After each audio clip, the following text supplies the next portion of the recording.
बंकिम चंद्र चटर्जी के भाव को कौन बैठाने वाला है? कौन बैठाएगा? क्या बात करते हैं? मैंने तो पूरे लोकतांत्रिक जीवन में, विधानसभा में, राज्यसभा में भी आप इतनी कम आयु में रहे, मैंने तो पहली बार उन्हें क्रोध में देखा इस बार, जब कोई उधर से बोला, हाँ, एक बैठी हुई पार्टी का एक आदमी बोला बैठ जाओ, तो रक्षा मंत्री जी के अंदर का सिंह जागा, कहा कौन बिठाएगा हमें? तो पूरा सदन तालियों से गूंज उठा, तो एकदम आनंद जागृत हुआ। भारत जैसी, यार तुम सब कुछ करो, ये मैं जब खड़ा रहो ना तो जिंदाबाद वगैरह मत करो यार। मेरे जीवन के 7 साल बर्बाद हुए इसी में, जिंदाबाद मुर्दाबाद। ये इनके लिए क्या करो ना, आदरणीय के लिए क्या करो, हमें तो तुम वाह ताली कर दो बस, बहुत है, पर्याप्त है, आनंद हो जाएगा इसमें। केशव भैया आ गए हमारे, आइए केशव भैया आ जाइए, क्या बात है।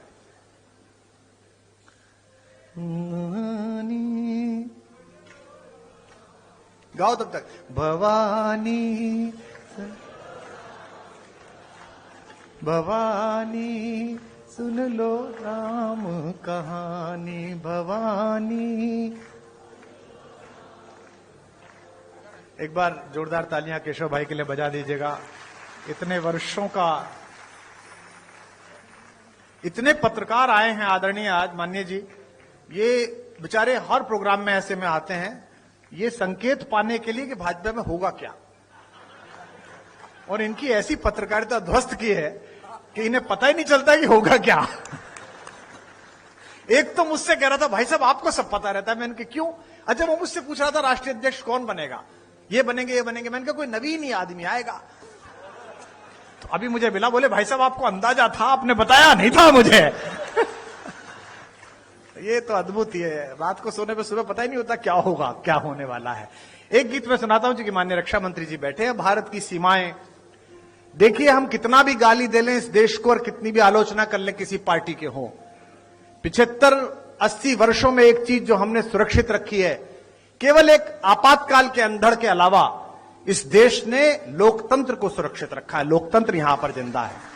हमारे आसपास का कोई देश पिछले 80 वर्षों में अपने लोकतंत्र को सुरक्षित नहीं कर पाया।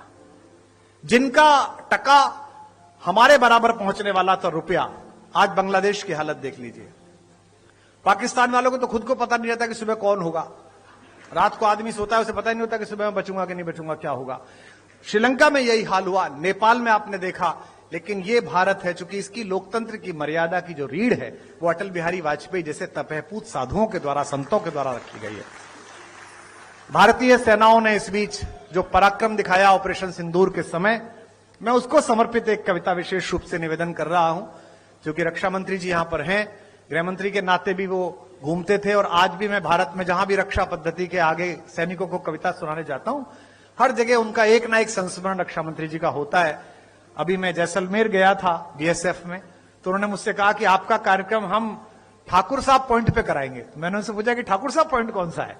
तो देखा बहुत बड़ा सैंड ड्यून्स था, वहां उन्होंने शामियाना लगा रखा। तो मैंने तो ठाकुर साहब पॉइंट क्यों कहते हो? तो उन्होंने कहा कि जब राजनाथ जी रक्षा मंत्री थे तो मुनाबाओ वहां गए थे आप जैसलमेर के पास, और पड़लीपाड़ जो सिंध प्रांत का, पाकिस्तान का, जो वहां का रक्षा का अग्रणी अधिकारी था, उसने इधर फोन करके पूछा कि इतनी चहल पहल क्यों है, कौन आ रहा है? तो उन्होंने कहा वो शायर आ रहा है, कुमार विश्वास। तो बोले बात करा देना। तो मेरी उनसे बात कराई वायरलेस पर, उन्होंने कहा इधर भी आ जाइए। तो मैंने कहा जैसे हालचाल चल रहे हैं, थोड़े दिन बाद आते जाते रहेंगे, चिंता मत करिए, हो जाएगा। क्योंकि अब देखो, मैं इसलिए भरोसा करने लगा हूं, ये जो मंच पर लोग बैठे भाजपा के, इनके बाकी एजेंडे तो निबट गए। 370 भी हो गया, राम मंदिर भी बन गया, अब 2-4 चीज ही बची हैं इनके, कि सिंधु नदी के आर पार पूरा भारत हो जाएगा, ऐसी चीजें बची हैं। और इन लोगों को जब भी आप देखें, जब ये कोई भी बात बोले करें, तो उसका लंबा सोचा करो कि आज कर रहे हैं कल कुछ होगा। अभी मैं आ रहा हूं सीधा राजकोट से, द्वारिका से, तो वहां लोग बता रहे थे कि भी प्रधानमंत्री जी गए थे और स्कूबा डाइविंग करके नीचे द्वारिका के अवशेष देख के आए थे। तो पत्रकार मुझसे पूछ रहे थे क्यों गए होंगे कृष्ण जी का घर देखने। मैंने कहा बनवाने की सोच रहे होंगे, मन में आ गई होगी कि भाई बनवा ले तो हो सकता है वास्तु देखने गए हों कि भी कैसे कैसे बनवाना है। तो एक गीत सुनाता हूं मैं। सीमा पर जो सिपाही लड़ता है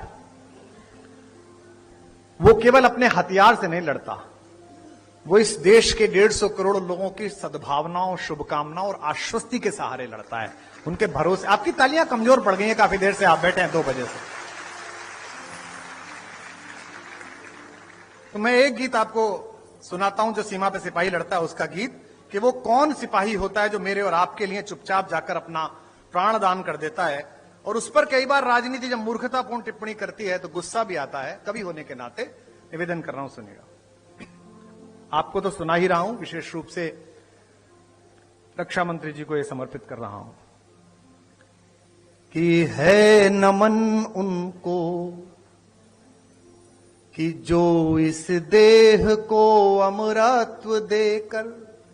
इस गीत को संभाले रहिएगा जो कि मैं इसे पूरा पढ़ कम पाता हूं, गला रुक जाता है नमन उनको कि जो इस देह को अमरत्व देकर इस जगत में शौर्य की जीवित कहानी हो गए हैं।